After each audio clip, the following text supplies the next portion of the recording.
Assalamualaikum warahmatullahi wabarakatuh. Halo semua, perkenalkan nama saya Jihan Rahmawati dari kelas 2 Akuntansi Perpajakan A.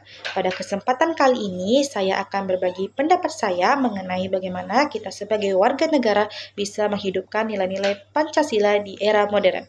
Mulai dari sikap toleransi di kehidupan sehari-hari hingga aksi nyata melalui solidaritas sosial dan pajak. Penasaran bagaimana semuanya saling terhubung? Yuk langsung saja simak video berikut ini.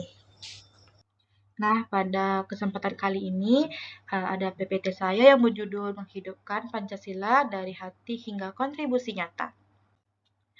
Indonesia bukan sekedar nama di peta, tapi sebuah rumah besar bagi ribuan suku, agama, dan budaya. Di tengah arus globalisasi yang membawa tantangan individualisme, kita punya satu kompas moral, yaitu Pancasila.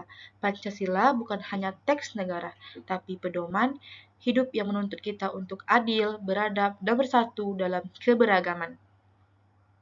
Nilai-nilai ini harus kita hidupkan agar tercipta lingkungan yang saling menghargai, penuh empati, aman, dan nyaman. Ada 4 pilar penting dalam kehidupan sosial kita. Pertama, toleransi. Ini adalah langkah awal untuk menghargai perbedaan keyakinan tanpa memaksa kehendak. Kedua, inklusivitas, di mana kita secara aktif membuka ruang partisipasi bagi semua orang termasuk mereka yang memiliki kondisi fisik berbeda. Ketiga, pluralisme, yaitu merayakan keberagaman sebagai kekayaan bangsa, sejalan dengan sila ketiga, persatuan Indonesia. Dan terakhir, solidaritas, rasa senasib, sepenanggungan yang menggerakkan kita untuk saling bantu dan gotong royong. Berikut adalah contoh nyata harmoni ini bisa kita lihat di Desa Balun, Lamongan, dijuluki dengan Desa Pancasila. Di sana masjid, gereja, dan pura berdiri berdampingan secara damai selama lebih dari setengah abad.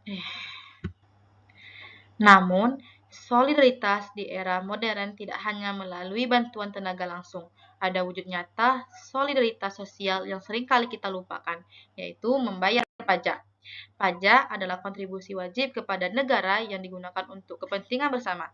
Ini adalah refleksi dari sila kedua dan sila kelima Pancasila, yaitu kemanusiaan yang adil dan beradab serta keadilan sosial bagi seluruh rakyat Indonesia. Secara hukum, hal ini diatur dalam Pasal 23A UUD 1945 yang menyatakan bahwa pajak bersifat memaksa untuk keperluan negara. Melalui pajak, setiap warga negara ikut menopang pembangunan nasional secara merata. Adapun manfaat dari pajak yaitu adalah pendidikan, membangun sekolah dan memberikan beasiswa. Selanjutnya, kesehatan, subsidi rumah sakit dan vaksinasi gratis bagi semua. Selanjutnya, infrastruktur, memastikan akses jalan, jembatan, dan transportasi publik yang layak. Selanjutnya, bantuan sosial, memberikan jaringan pengaman seperti BLT dan subsidi kebutuhan pokok. Yang terakhir, keamanan, memastikan dana pertahanan dan ketahanan nasional tetap terjaga. Dapat kita simpulkan, meski arus informasi tak terkontrol bisa memicu intoleransi, solusinya adalah pada kita sendiri. Mari perkuat literasi digital dan pendidikan karakter kita.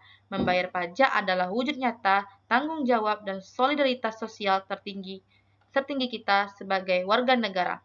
Ayo jadikan Pancasila sebagai tindakan bukan sekedar hafalan untuk Indonesia yang lebih baik. Sekian yang dapat saya sampaikan. Assalamualaikum warahmatullahi wabarakatuh.